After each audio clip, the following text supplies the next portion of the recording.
Estamos começando mais um Bom Dia Mercado, seja bem-vindo. Faremos juntos o nosso planejamento de trabalho para essa sexta-feira, dia 9 de setembro, o início já do final de semana. E eu vou tentar ajudar vocês da melhor maneira possível com o meu planejamento pessoal, tá bom? De antemão, já avisar vocês que eu não tenho feito aqui no YouTube o meu resumo de como foi o meu dia anterior, porque eu até expliquei num texto, espero que vocês me entendam, até expliquei num texto que eu respondi no Bom Dia Mercado retrasado e também deixei um áudio no Telegram sobre isso. Fazer um resumo de um dia, ele envolve gravar o meu planejamento depois do meu dia de trabalho. E isso envolve ficar até mais tarde no escritório, envolve gravar cansado, envolve planejar o meu dia cansado, estafado. Isso, obviamente, vai gerar uma qualidade menor, tá?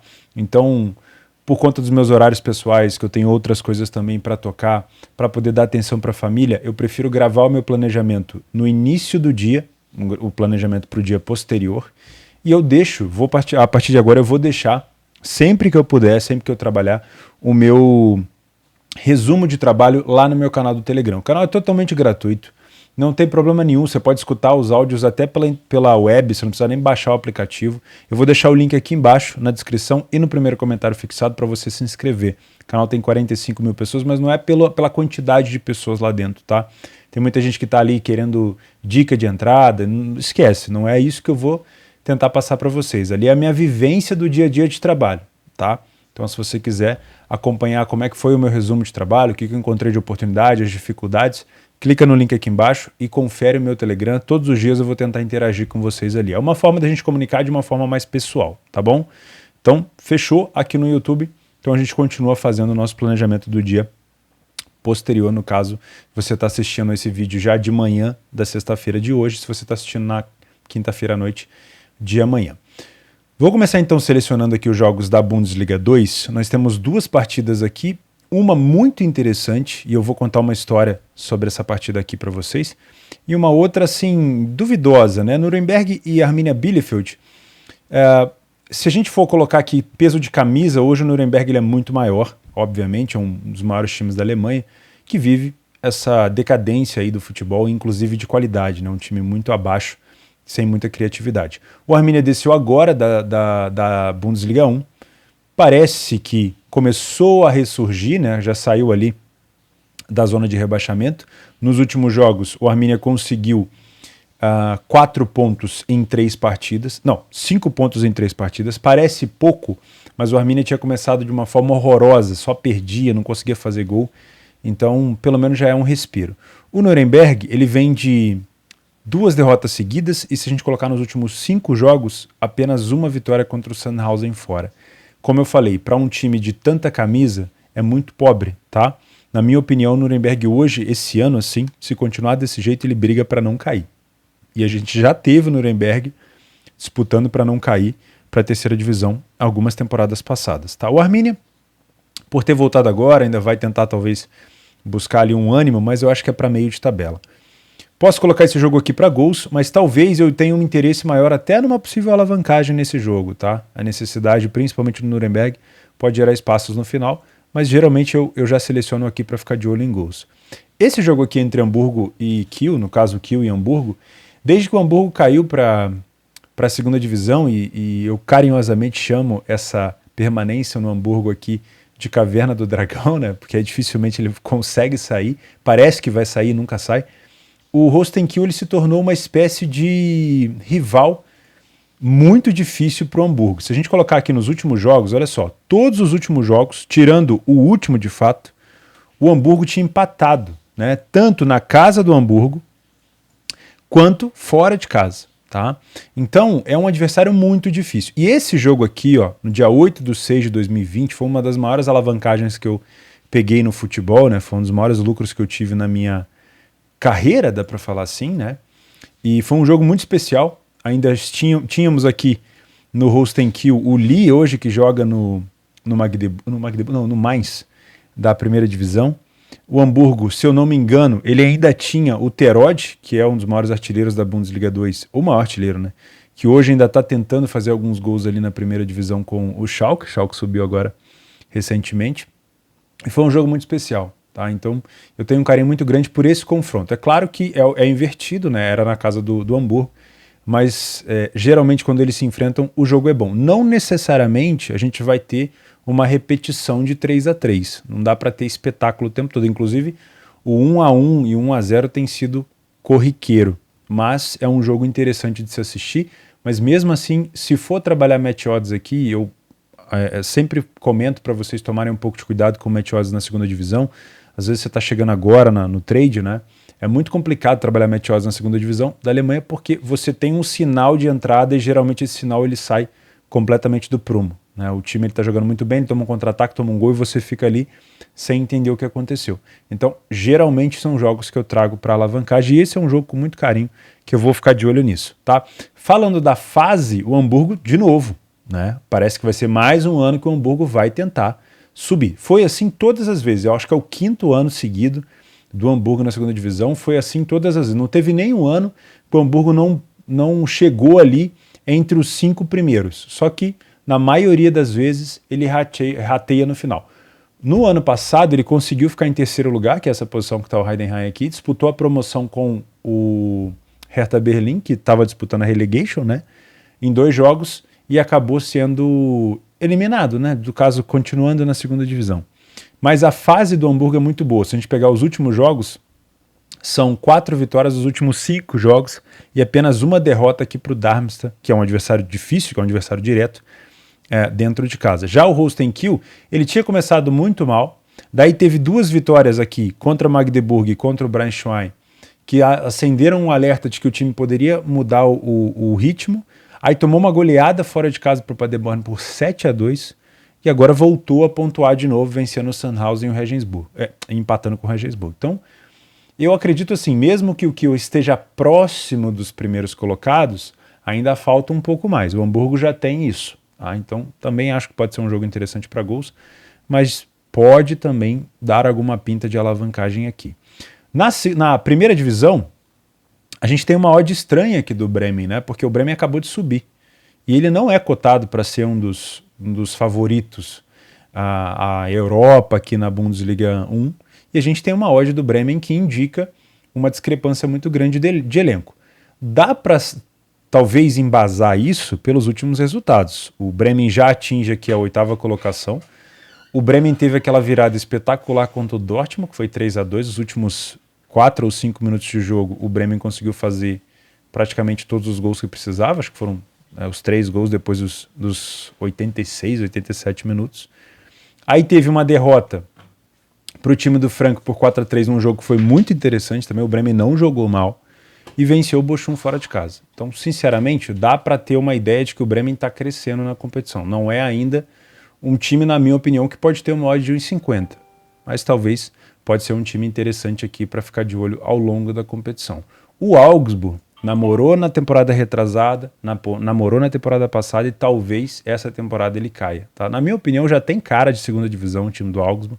São 3 derrotas seguidas e essa vitória aqui fora de casa, vocês não estão vendo por causa do monitor, contra o Leverkusen, ela é uma vitória muito enganosa porque o Leverkusen ele estava jogando muito bem aquele jogo e acabou tendo ali um descontrole defensivo, né? Acabou tomando um gol de bobeira, né? Era muito mais fácil ter pego o segundo gol do Leverkusen do que o segundo gol do Augsburg. Então ainda tem esses pontinhos aqui, esses 3 pontos para chamar de seu, mas na maioria das vezes, numa situação normal, ele teria 0 pontos em 5 jogos, que é a situação do Bochum. Então para mim, o Augsburg disputa assim para não cair. Então se eu botar na balança, eu até consigo entender essa odd de 1,57 para o Bremen, mas eu não trabalharia no match odds aqui contra o Augsburg, porque o Bremen ainda não passa confiança. Se a gente pegar os últimos jogos, o Bremen ele tomou gol, se eu não me engano, para quase todo mundo, menos para o Bochum. E esse jogo do Bochum com o Bremen teve gol anulado, acho que foram 2 gols anulados do Bochum. O Bremen deu muito espaço para o Bochum cruzar a bola na área. Então a defesa do Bremen ainda não me passa tanta confiança. São 10 gols sofridos nos últimos 5 jogos. Então tomar um pouco de cuidado, porque 10 gols é o mesmo número de gols sofridos pelo próprio Augsburg, que está numa fase ruim. Tá? Então, se for trabalhar match odds aqui, tenha um pouco de cuidado. Tá? Eu ia trazer para um layer para a equipe em campo, mas eu vou ficar mais de olho aqui no mercado de gols, principalmente se a gente tiver o Bremen saindo na frente. Mesmo que eu não pegue o primeiro gol, se o Bremen sair na frente, aí eu tenho um fator desespero no Augsburg e uma possibilidade de contra-ataque aqui do time do Bremen. Na Eredivisie, não tem nenhum time que eu trabalho aqui. Na La Liga, também não tenho trabalhado o Girona nem o Valladolid, time do Ronaldo, né? Inclusive o Valladolid, se eu não me engano, na última rodada conseguiu uma vitória exatamente contra o Almeria, né? Tava numa fase bem ruim, conseguiu uma vitória contra o Almeria. Então, são equipes muito longe assim da minha alçada. Na terceira liga da Alemanha, eu tenho trabalhado e acompanhado os jogos do 1860 Munique, que é o líder, tá? Inclusive, se vocês querem uma dica de bom time para acompanhar, é esse aqui. Assim como o Magdeburg foi muito bom na temporada passada, o 1860, que era o antigo e famoso rival do Bayern naquela época inicial, quando não tinha ainda todo esse glamour no Bayern, era o 1860. Ele está agarrado aqui na terceira divisão, participa de vez em quando na Copa da Alemanha, então acho que é um bom time para ficar de olho. Esse Elversberg aqui também é bom, tá? Tem um bom ataque, um gol a menos só do que o 1860, e eliminou o Leverkusen na Pokal. Então vale a pena não só ficar de olho aqui nele, mas na próxima fase da Pokal, no time que ele pegar. Ligue 1, não temos o PSG, acho que o PSG joga no sábado, então para mim não é interessante acompanhar aqui. Da Premier Division da Irlanda, eu trabalho o Dundalk em casa, que o Dundalk vai jogar fora de casa contra o CD, que é um time horroroso, pelo visto. Mas eu não tenho confiança de trabalhar o Dundalk assim, fora de casa, é muito longe assim do meu conhecimento. Já é um campeonato complicado pela liquidez, né? Então se você...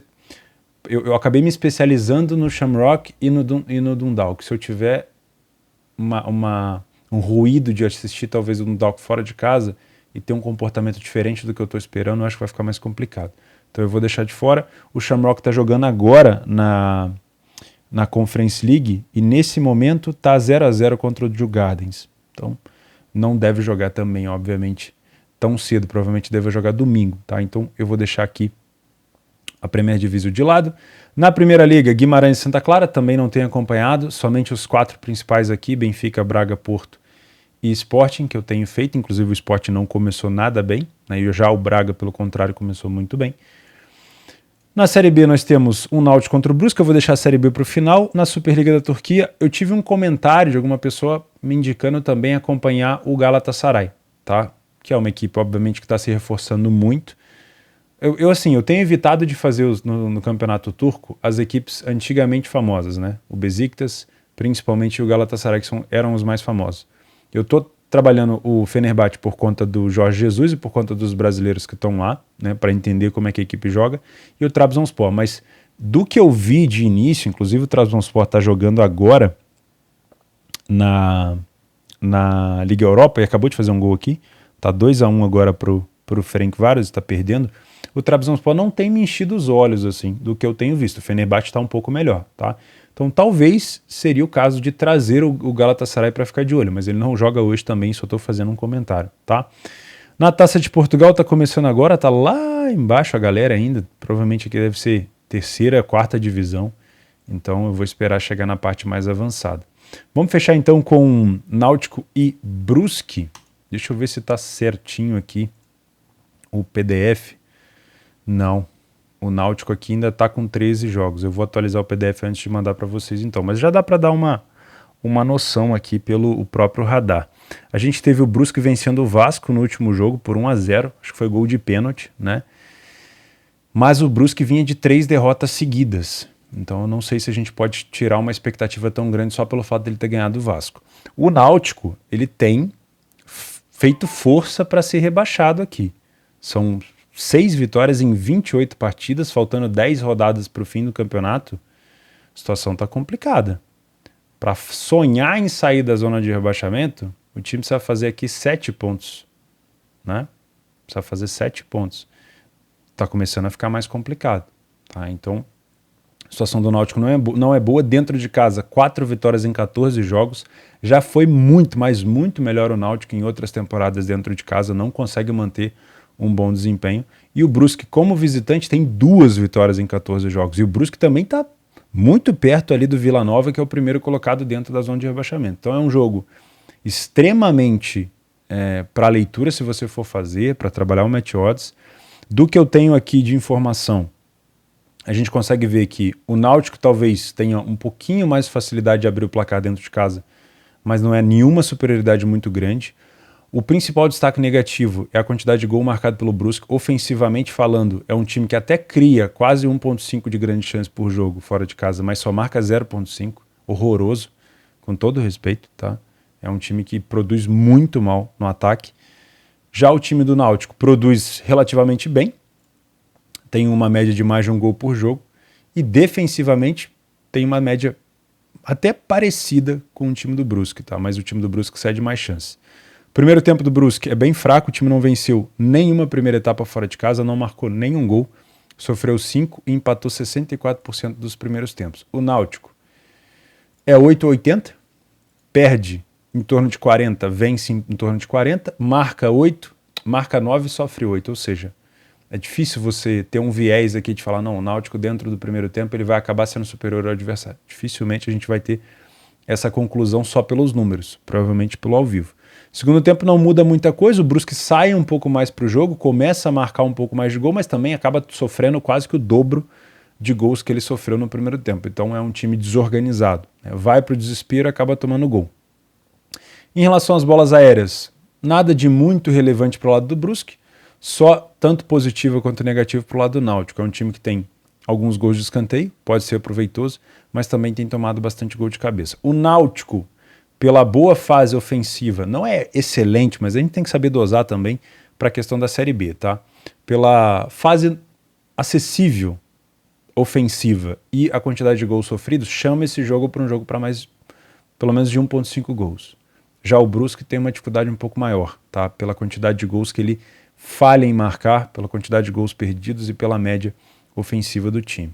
Se a gente olhar aqui os momentos dos gols, é complicado porque como o Brusque fez pouco, a gente tem números aqui um pouco mais difíceis de ser analisados, mas na parte final dos jogos, a tendência de espaço, de erro é muito grande. Então se você vem para buscar um gol na partida, que não é nada de absurdo, os finais dos tempos, tanto o Náutico aqui no final do primeiro tempo, quanto no final do segundo, e principalmente o Brusque a partir do segundo tempo, que é onde ele se solta, né? Porque no primeiro tempo ele praticamente não marca nada, aí no segundo tempo ele tem uma média maior, a partir do segundo tempo a gente tem uma tendência um pouco maior de gols. Então se eu fosse trabalhar isso daqui, eu não descarto trabalhar o over limite, tá? Não é porque a Série B a gente tem uma quantidade de atacantes horrorosos distribuídos ali, com uma média baixíssima de gol, que a gente não pode trabalhar o over limite, mas saber dosar aqui, por exemplo, nesse jogo, talvez o segundo tempo seja mais interessante que o primeiro, e talvez buscar um cenário de um gol só. Mas eu estou mais inclinado para trabalhar